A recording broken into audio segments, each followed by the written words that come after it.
This episode of On the Cusp and Off the Cuff starts with me walking on the streets of Spokane, Washington on my day off. And then the episode swerves into a story I decided to tell from the hotel room later that night. I'm still on tour with Johnny Cash, the official concert experience, and I think tomorrow night is show number 13. 12, 13, I've lost count. So we just keep rolling on. We do 6 to 7 shows a week, and every now and then we get these days off like today. So it's been a good day. Hope you enjoy this episode. On the Cusp and Off the Cuff from the streets of Spokane, Washington. I'm walking around. I've been voxering my buddies. If you know what voxer is, it means you leave a voice message just like I'm doing right now, but instead of, hey, there's a pile of poop right there. Wow. Homeless in the poop. It's a thing here in Spokane. Sorry for that interruption. I mean, I'm out here in the streets, y'all. There's a furniture store, public parking. Just walked past a brewery. But yeah, so Voxer is the way I would leave a message for just one friend. But this way, I can just tell whoever wants to listen. I just walked into a place called the Pancake House because it sounded halfway good. Like, I really don't want pancakes, but I haven't had them in so long. I was like, yeah, it sounds good, but I probably shouldn't eat pancakes, you know. Kind of doing that debate in my mind.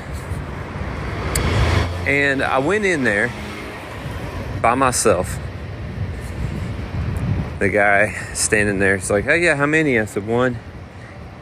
And he seats me, and as he's seating me, there's a completely empty restaurant, but he walks me over to 2 tables that are slam full of people. And when I get to those 2 tables, and then he seats me next to those tables, I'm instantly irritated.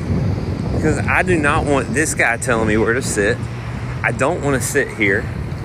And right away I see the menu, and it's like $18.99 for a meal. And I don't like that. And then he says, is there anything I can get you started on? Started on? This is the kind of restaurant I'm in. I don't want anything to be started on. I just want maybe some eggs and bacon and pancakes. Now look, this might sound very normal for everyone else. And most of the people I know in my life, none of this bothers them. But maybe it's because I'm on a tour where everything is micromanaged and I'm around people all the time. And this happens to be my day off. I didn't like any of it. So I looked at him and I said, hey man, I am so sorry, but I've changed my mind. I don't want to eat here now. And he was so confused, and I didn't feel like explaining it to him. So I just walked out. So there's that. On the cusp of what? I have no idea. Just walking around. This is tour life. People think it's glamorous, maybe. Maybe people don't think about it at all. People are thinking about their lives and their things, and that's what you should think about. You shouldn't think about my life and what I'm doing. But I'm doing this podcast because I am asked by at least, 2 people in my life, how's it going? I got family members that wonder. There's more than 2. And I don't want to say it 10 times. So I'm just getting on here and saying it. I'm irritable, no doubt. Micromanagement, after a while, it kind of takes its toll. Because some things, man, it's like that restaurant. Like, can we just walk in here? And I get it. They need to be seating people close to other people so their server in that section can take care of. I get it. But then again, I don't want to participate in that stuff. So I'm getting old enough now to where I I know how things are in a lot of situations. Not all of them, but when I do know, I then make a choice whether or not I'm going to participate. And I enjoy exercising that option, even when other people are confused. It's fine. I didn't change that guy's day any. I was nice to him. And that's the thing. You can't be mean about it. Like, you could be. I could be. See, even there, I had to correct myself. I mean, I can be whatever I want, right? But there's consequences. And then, of course, you're forming your new personality when you start giving in to the impulses to be snarky all the time or smart aleck, and suddenly you start becoming somebody you don't want to be. And that's why they say people change, because people do change. And we need to be getting better, not worse. So I guess the whole point of this is to say, maybe I'll find somewhere to eat that doesn't get on my nerves.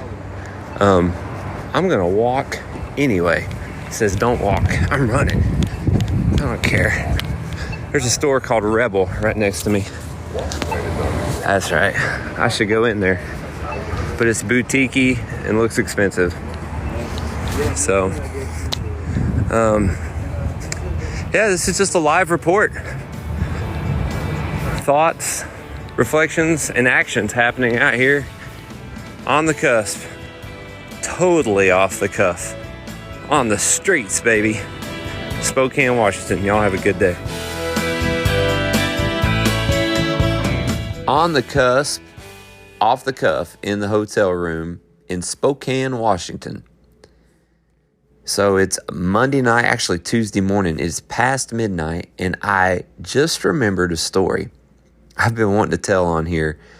So I'm going to get off the tour long enough to tell a story from when I first started working for Joyride Golf Cart Tours. I think this would have been summer of 2015. I started back in the spring. So here it comes June, and it's the first day of CMA Fest, which is actually technically first day of CMA Fest is always Thursday. Well, this was Wednesday, which we considered it the first day because that's the day the CMA Awards happen there at Bridgestone. So I'll never forget, I'm excited that day. I'm on a golf cart, and at that time, I was doing mostly point-to-point runs for tips.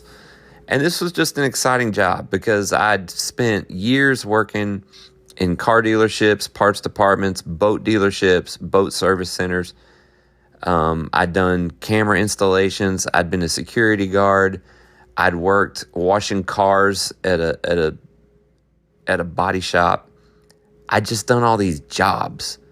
Well, suddenly I'm on a golf cart in downtown Nashville, and I'm driving people around, telling them jokes, and getting money thrown at me, and I'm making more money than I'd ever made. So, I mean, this was like a dream come true. I thought, I can't believe I get to do this, which I still think that when I get on a golf cart. From time to time, I still do it. So, let's go back to that day. It was somewhere there in early June 2015. If I looked up the date of whatever day the CMA Awards happened, that's the day it was. I'm shifting in my chair here if you hear that. So this was not the first day in my life I had worked on a golf cart in downtown Nashville for the CMA Awards. Ironically, I'm going to go back to like 2008, somewhere in there. Somebody, I don't know who it was, asked me if I wanted to work the CMA Awards Show on a golf cart. But this was before Joyride existed as a company, and there was no concept of point-to-point rides on a golf cart. It was working for the stadium. The stadium would hire just a fleet of drivers and bring in a bunch of electric carts. And our job was to get the artists from bus parking into the bowels of the stadium. So we'd take them under the stadium, and then after the show, we would take them back to their buses or back to their vehicles, wherever they were parked. And, you might drive 5 or 6 or 7 artists before the show and 5 or 6 or 7 artists after the show. And it was me and maybe like 5 or 6 other drivers. So that was our job. We're just moving them around. And if you watch an awards show, you'll see the artist one time, right? And it might be an hour and a half into the show. They're typically, like, some of them are on their bus. Like, they'll be on the floor watching the show, and then they'll go back to their bus to get ready or go back to a dressing room. And then they'll get on one of those carts and then ride from the dressing rooms. There's like this big concrete hallway that go from the dressing rooms up into the backstage area. So I've been in all of that area in Bridgestone Arena in Nashville from years past. So now I've got this totally different job, which is driving a gas-powered golf cart anywhere on the streets, not working for the stadium, working for a private company, again, doing point-to-point rides for just whoever flags me down and has cash. That was the deal. So I'm rolling along down Demumbrian. So if you come to Nashville and you see a sign that says Demon Braun, you read it wrong. It's Demumbrian. That's what we call it. So that street is named after Timothy Demumbrian, the first French guy, or the first white guy. He just happened to be French Canadian, and he stayed there in what is now known as Nashville. It was an Indian territory at the time. He lived in a cave. He was like the first white dude that really hung out in that area, in that region. And when people started moving to build a fort in Nashville, they called it Fort Nashboro, late 1700s, the guy that showed him around and tried to introduce him to the natives and everything, that was Timothy Demumbrian, this French-Canadian fur trapper. So that's the road. The road is named after him. So now let's jump back into the year 2015, random history lesson there. So this is the kind of stuff I would tell on the golf cart, by the way. So here's like 4 ladies. If I remember correctly, I think it was 4 ladies walking with suitcases. Now you got to understand, I got a golf cart that seats 5 people. And that, when I see 4 ladies with 4 suitcases in 2015, and I'm doing point-to-point rides, that is money. That's at least a $20 bill for 5 minutes, okay? I'm going to drive them somewhere and get 20. I'm going to rescue these women from the hot June heat down there in Nashville. Well, I pull over and I said, my cliche line, I'd say, "Would you ladies like a ride?" And I was used to people saying, "Oh my gosh, yes, that'd be awesome." And they'd say, and they always would say, "How much is it?" And I'd say, "Whatever you want." And then they'd light up, "Oh, you're kidding, no way." And they'd throw their stuff on there and be so relieved. And then they might give me 50. You know, you just never knew. So they threw their luggage on the cart and said, "Thank you." And they didn't get on the cart. And I just went, "Well, where am I taking this stuff?" I realized they're not riding. And the cart was just loaded down. Like there's nowhere for them to sit. And they said, "Oh, just take it to the dressing room." And I went, oh. Like this was 2:00 in the afternoon. CMA Awards are tonight. I'm like, they think I work for the stadium. Joyride was a fairly new company.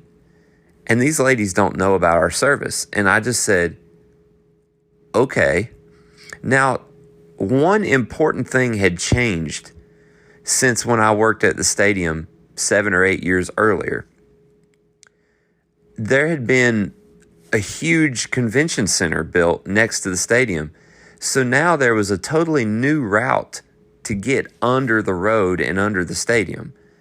The normal route that I took years ago was just no longer relevant. It didn't exist. So I didn't know how to get there. So I start asking like some of the stadium people, "Hey, I'm supposed to deliver this to the backstage dressing room area."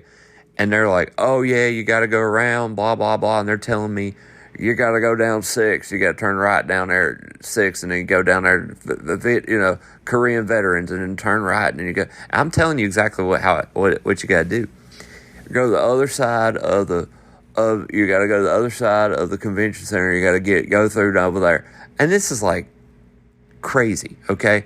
So I'm doing all this stuff, and I start realizing I'm giddy inside because I know I'm not supposed to be down there.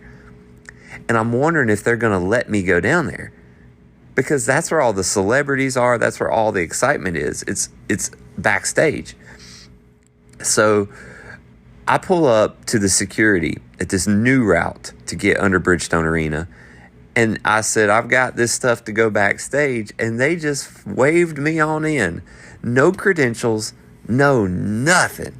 Just a bunch of suitcases on the golf cart. So now I go underneath, following like the trucking route, like the deliveries and all that. And this is how the bands go in there now. So I'm following this dark route. It goes for hundreds of yards, eventually goes underneath Demonbreun Street, underneath the convention center, underneath the parking lot. And now suddenly I'm seeing like different drum risers on wheels. And there's these drum kits that are set up, and all this stuff is getting ready for the show. And I'm like, man, this is crazy. And then I'm realizing my golf cart is gas powered, and it's so loud, and it's blowing fumes out everywhere. But I ain't saying nothing if nobody else is. So I get to this lady with a notebook or a notepad, and she says, what do you have? I said, well, I've got all the suitcases, and this is for the ladies a bunch of ladies told me to deliver. And she kind of looked, and she went, oh, that's the makeup. I had all of the makeup for all of the artists. The makeup artists themselves, they call themselves artists. They're makeup artists. So she says, you got to go way down there at the end of the hall, past all the dressing rooms. Now, the hall, you got to understand, it's not very wide. It's just wide enough for the golf cart. And the electric golf carts aren't they're smaller, so you can get them down there. They can zip down there and people can still walk by. But this cart is much wider. I got these big mirrors sticking out. And of course, it's so loud. Well, nobody's questioning this. And I take off all the way down this hallway.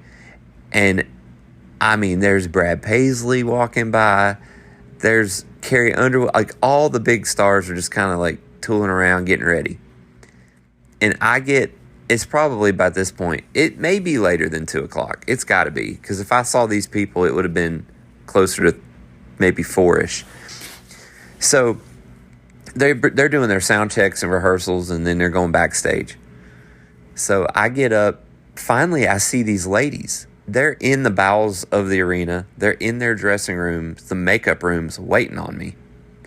And they're like, oh, there you are. We wondered what happened to you. I was like, well, it's kind of a long trip. And I start unloading all this stuff, and they just say thank you. And they don't tip me, because you don't tip like the people that are hourly workers for the stadium. So that's what they think I am. Well, I'm not getting an hourly wage at all. But I'm not mad, because I'm like, dude, look what's happening. This is so cool. So now I get on the cart. Now I got to reverse. I got to back up. And now I'm just blowing fumes as I'm reversing.